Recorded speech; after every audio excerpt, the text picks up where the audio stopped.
Hi everybody, Cheryl Knowlton coming at you with your Dynamite idea for the day. My idea for you today is this. Have you ever gone into a situation thinking that you knew exactly what was going on when in fact you did not have it right at all? That actually happened to me when I was really little.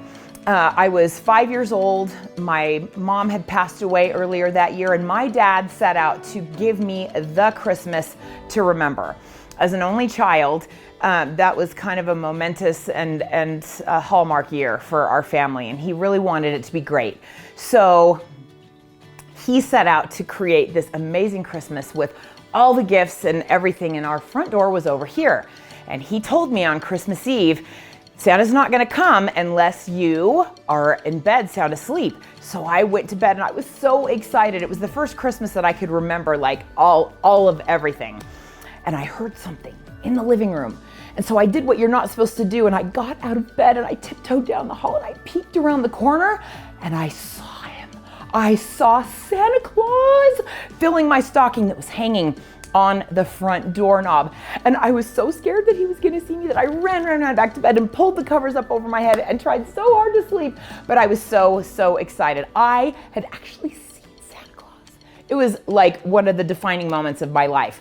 Fast forward to a few weeks later on the playground, I overheard some kids talking, and there was a boy who was trying to tell this whole group of kids that Santa Claus was not real. And I marched up to that situation and I looked at him and I said, "What did you just say?" And he said, "Santa Claus is not real." And I said, "You are a moron. I have seen Santa Claus in my own house. You don't know what you're talking about."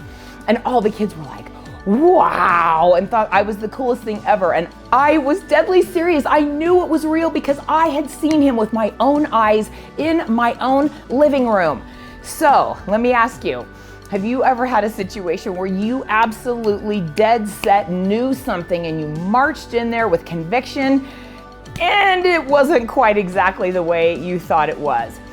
Sometimes we need to challenge the things that we think we know for sure. My dad also taught me that a few years later. He always used to ask our family cat, "Sarah Jane, what do you know for sure?" I ask myself that almost every single day. What do I know for sure?